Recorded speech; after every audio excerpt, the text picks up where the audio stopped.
ఇక్కడ సమావేశం అయ్యామని కూడా మనవి చేస్తున్నాను. నిజంగా మరి వెంకటేశ్వర రెడ్డి గారు మాజీ శాసనసభ్యులు 10 సంవత్సరాల పాటు ఇక్కడ రిప్రజెంట్ చేసినటువంటి వ్యక్తి, ఆయన మీదే పోటీ చేసి ఓటమి పాలైన వ్యక్తి మరి నిమ్మకాయల రాజనారాయణ గారు. దాంతోపాటుగా యాస్పిరెంట్స్ ఉన్నారు.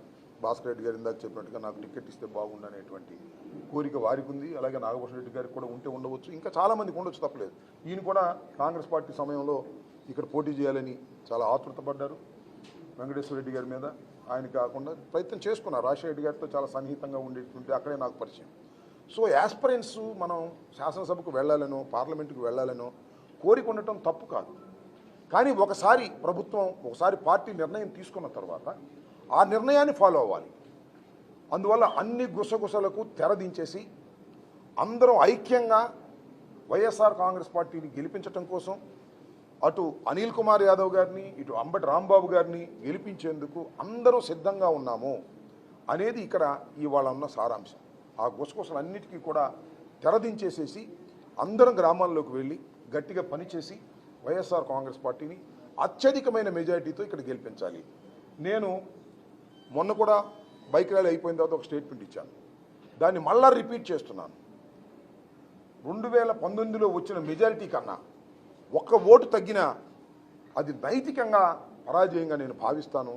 అందరూ కూడా కలిసికట్టుగా పనిచేసి 2800 పైచిలకు వచ్చినటువంటి ఓట్ల కన్నా ఎక్కువ 20,800 ఓట్ల కన్నా ఎక్కువ ఓట్లు తీసుకొచ్చి, నాకైతే ఒక కోరిక ఉంది, అసలు మన పార్లమెంట్ నియోజకవర్గంలో సత్తెనపల్లి ఇచ్చినంత బలం అనిల్ కుమార్ గారికి ఏ నియోజకవర్గం ఇవ్వలేదు అనేంత పోటీతత్వంతో మీరందరూ పనిచేయాలని 2 ఫ్యాన్ గుర్తుకు వేసి అఖండమైనటువంటి మెజార్టీతో, ఇందాక చెప్పారు మనకి it's a rare opportunity to Yadava community, A party ఇచ్చేది కాదు, ఒక జగన్మోహన్ రెడ్డి గారు ఇచ్చారు, గుర్తుపెట్టుకోమని మనం చేస్తున్నాం. ఈ నియోజకవర్గంలో 18,000 నుంచి 20,000 మంది యాదవ కమ్యూనిటీ ఉన్నారు. This a rare opportunity for Yadava community. ఒకసారి ఇచ్చిన తర్వాత ఏ పార్టీ అయినా సరే మన వాడిని గెలిపించుకోవాలనేటువంటి భావన వస్తే రేపు కూడా మళ్ళా తెలుగుదేశం కూడా యాదవ్ ఇవ్వాల్సిందే, లావు శ్రీకృష్ణ ఎవరిక అలాంటి వాళ్ళు తీసేది. ఎందుకో మీకు ఒక ఉదాహరణ చెప్తా. ఇది నన్ను పంపించాడు జగన్మోహన్ రెడ్డి గారు, కాపుగా నేను వచ్చాను.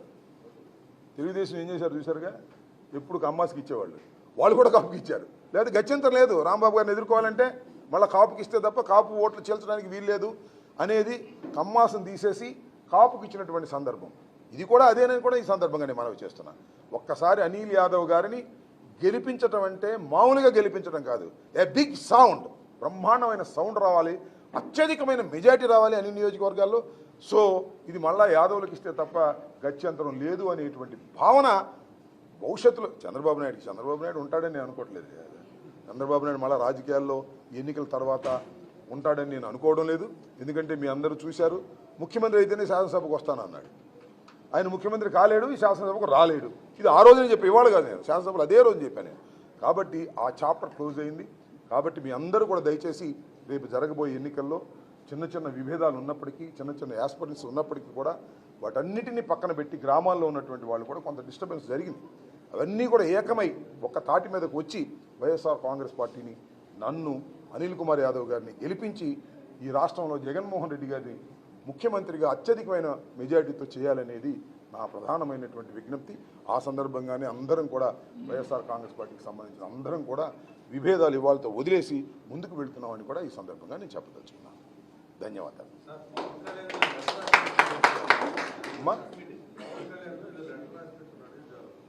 పవన్ కళ్యాణ్ గారు కాదు, పవన్ కళ్యాణ్ గారి తరపు నుంచి ఒక లెటర్ రిలీజ్ అయింది. అదేంటే పవన్ కళ్యాణ్ గారికి పెద్ద పెద్ద దండలేమాకండి, క్రేన్ల మీద పూలు జలమాకండి, ఆయన నిమోనియాతో బాధపడుతున్నాడు అనేటువంటి ఒక లెటరు నేను చూసి చాలా ఆశ్చర్యం వేసింది. రాజకీయాల్లో నాకు చాలా ఆశ్చర్యం, నవ్వు అనిపించింది. ఏమిటంటే పూలేయొద్దు, మా నాయకుడికి ఇబ్బంది జరిగిద్ది, పెద్ద పెద్ద క్రేన్లతో దండలేయొద్దు, మా నాయకుడికి ఇబ్బంది జరిగిద్ది, మా నాయకుడు నిమోనియాతో ఉన్నాడు. అసలు ఎప్పుడు నిమోనియాతోనే ఉంటాడు, అతను ఎప్పుడు కూడా అనారోగ్యంతోనే ఉంటాడు.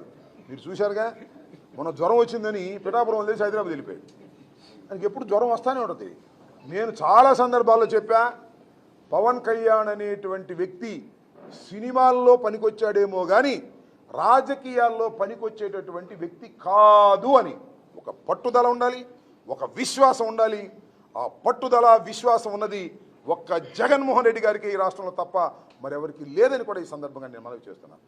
ఎంత విచిత్రం ఏంటంటే రాళ్ళు పెట్టి జగన్మోహన్ రెడ్డి గారిని కొడుతుంటే ఆయన పువ్వులాగా భావిస్తున్నాడు, నవ్వుతూ వెళ్తున్నాడు.